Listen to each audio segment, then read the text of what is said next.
Hi guys, ഇന്ന് ഞങ്ങൾ വന്നിരിക്കുന്നൊരു ചക്ക കുഴച്ചതും കണവ കറിയും കൂടെ ആയിട്ടാണ്. അപ്പം നമുക്ക് ആദ്യം ചക്ക മുറിക്കാം. ഒറ്റ വെട്ടിന് മുറിക്കണമെന്നായിരുന്നു ഞാൻ കരുതിയത്, പക്ഷേ ഒരു വെട്ടിനും രണ്ട് വെട്ടിനൊന്നും മുറിഞ്ഞില്ല.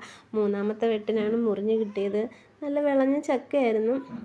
അതിനിടയ്ക്ക് ഞങ്ങളുടെ പിക്കുമോൻ വന്ന് നോക്കുന്നുണ്ട്. അവന് ചക്ക വലിയ ഇഷ്ടമാണ്, ചക്കച്ചുള. അപ്പം അച്ചുമോൾ ഒരു കഷ്ണം ചക്കച്ചുള അവനെടുത്ത് കൊടുത്ത് അവനത് ആസ്വദിച്ച് തിന്നുന്നുണ്ട്.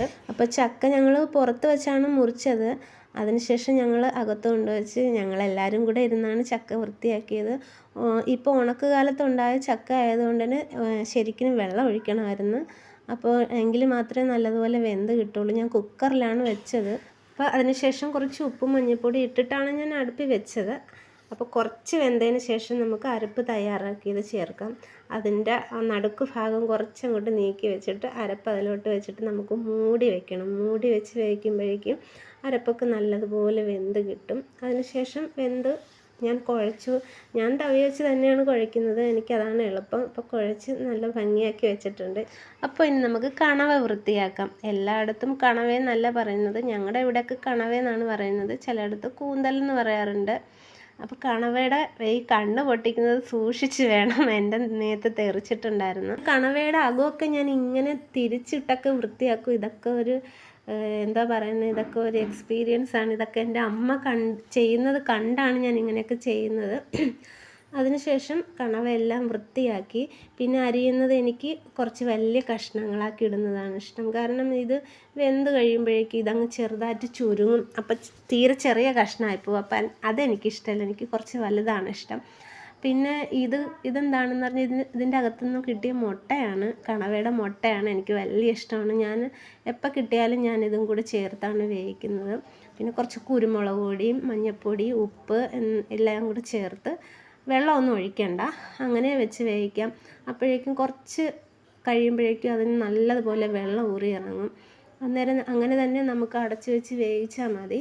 പിന്നെ ഇതിന് ചേർക്കേണ്ട ഉള്ളിയും ഇഞ്ചിയും സവാളയൊക്കെ ഞാൻ എല്ലാം അരിഞ്ഞ് റെഡിയാക്കി വെച്ചിട്ടുണ്ടായിരുന്നു.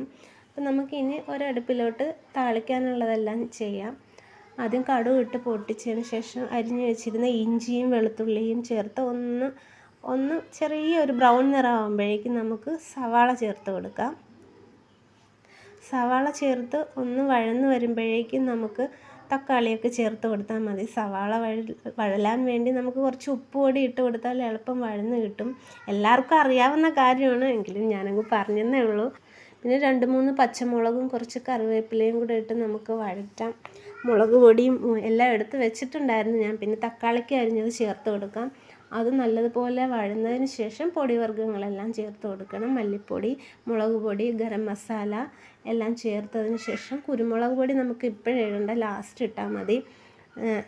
നല്ലതുപോലെ വഴറ്റി നന്നായിട്ട് അടി പിടിക്കാതെ നോക്കണം. എൻ്റെത് ചെറുതായിട്ടൊന്ന് അടി പിടിക്കാൻ തുടങ്ങി. അത് ഞാൻ എങ്ങനെയെങ്കിലുമൊക്കെ മെയിൻ്റെനൻസ് ചെയ്തിട്ടുണ്ട്. പിന്നെ കണവ നമ്മൾ വേവിച്ച് വെച്ചിരിക്കുന്നത് പൊടിയെല്ലാം മൂപ്പിച്ചതിന് ശേഷം നമുക്ക് തട്ടിയിട്ട് കൊടുത്തിട്ട് നല്ലപോലെ ഇളക്കി യോജിപ്പിച്ചതിന് ശേഷം നല്ല തിളച്ച വെള്ളം ഒഴിച്ച് കൊടുക്കണം.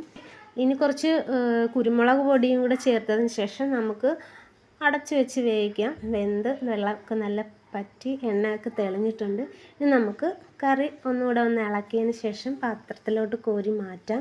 പിന്നെ എനിക്കറിയാവുന്ന രീതിയിലൊക്കെ ഞാൻ ഡെക്കറേറ്റ് ചെയ്തൊക്കെ വെച്ചിട്ടുണ്ട്. അപ്പോൾ ആദ്യം ചേട്ടന് കൊടുക്കാമെന്ന് കരുതി ചേട്ടനെ വിളിച്ചിരുത്തി. അതിന് ശേഷം ചേട്ടന് കുറച്ച് ചക്കയും അതിൽ നിന്ന് നല്ലതുപോലെ ഇളക്കി, ഡെക്കറേഷനൊക്കെ പോയി കേട്ടോ. എന്നിട്ട് അതിൽ നിന്ന് കുറച്ച് കറിയും കുറച്ച് കണവ കഷ്ണങ്ങളും ഒക്കെ കോരി വെച്ച് കൊടുത്ത്. അപ്പോൾ ഇനി കഴിച്ചിട്ട് എന്തുവാന്നുള്ളത് ഞാനിങ്ങനെ ആകാംക്ഷയോടെ നോക്കി നിൽക്കുക. ഒരുപാട് സംഭവങ്ങൾ കഴിച്ചിട്ട് നല്ലതാണെങ്കിൽ നല്ലതെന്ന് പറയും, കൊള്ളാത്തതാണെങ്കിൽ അങ്ങനെ തന്നെ അഭിപ്രായങ്ങൾ തുറന്ന് പറയുന്ന ഒരാളാണ് ചേട്ടന്. അപ്പോൾ കഴിച്ച് ഞാനിങ്ങനെ ആകാംക്ഷയോടെ നോക്കി നിൽക്കുകയാണ്, എന്താണ് പറയുന്നത്.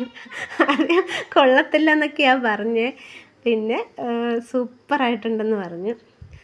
ചേട്ടനത് ആസ്വദിച്ച് കഴിച്ചു, നല്ല മനസ്സോടുകൂടി ആസ്വദിച്ച് കഴിച്ചു.